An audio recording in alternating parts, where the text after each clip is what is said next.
ভালো করতে হবে। এই এই প্রথম বিজয় র্যালি যে হতে যাচ্ছে, যেটা ফ্যাসিস্ট সরকারের পতনের পর আমরা প্রথমবারের মতো, এটা প্রথম আমাদের, এই জিনিসটা তো স্মরণীয় করে রাখা আমাদের সকলের একটা আকাঙ্ক্ষার ব্যাপারও, যে এইবার আমরা নেচে গায়ে গায়ে আরো আনন্দ সহকারে কোনো প্রকার চাপ ছাড়া সুন্দর করে আমাদের অনুষ্ঠানটা করব। এটা করতে যা যা সহযোগিতার দরকার সবই করব। এখানে নেতৃবৃন্দ বলেছেন যে 2টা প্রোগ্রামের কথা এক করা যায় কিনা। আমি আপনাদের কিছু মেসেজ আমি ক্লিয়ার করে দিই। আমি প্রথম দিন থেকে আন্তরিক ছিলাম যেন একই দিনে 2টা প্রোগ্রাম না হয়। এটার জন্য আমি স্থানীয় নেতৃবৃন্দ, মহানগর বিএনপি নেতৃবৃন্দ সবাইকে বলেছি আপনারা এটা নেগোশিয়েট করেন, করে 2 দিনে 2টা প্রোগ্রাম করার ব্যবস্থা করেন। যাক, যে কোনো কারণে এটা হোক না হোক ওইটা বড় কথা না। 16 তারিখে আমরা প্রোগ্রাম করতেছি, এটা হচ্ছে সবচেয়ে বড় ব্যাপার।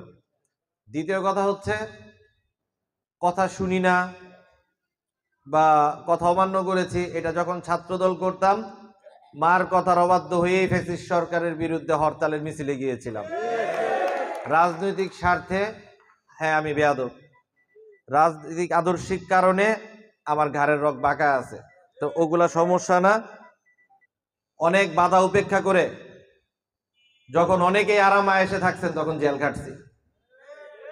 অনেক বাধার মধ্যে দিয়ে অনেক খারাপ সময় যারা খুব আরামে আয়েসে জীবনযাপন করেছেন তখন আমরা পালিয়ে থাকছি, নিজের রান্না নিজে করে খাইছি। ঢাকায় যখন দাঁড়ানো শহরে থাকতে পারি নাই, এক বাড়িতে 2 মাসের বেশি থাকতে পারি নাই, ভোটার আইডিতে বাবার নাম মায়ের নাম চেঞ্জ করে সব ভোটার আইডি বানায়া, কারণ একটা ভাড়া নিতে গেলে তো একটা ডিট করা লাগে, ডিট করতে গেলে তো ভোটার আইডি লাগে, অনেক কষ্ট করছি। যাক, এগুলো ব্যাখ্যা দেওয়ার কিছু নাই। আমার মতন শারীরিক নির্যাতন নারায়ণগঞ্জের অনেক কম নেতাই হয়েছেন। পুলিশ আমাকে গ্রেফতার করার পরে যে শারীরিক নির্যাতন আমাকে করছে, তো প্রতিযোগী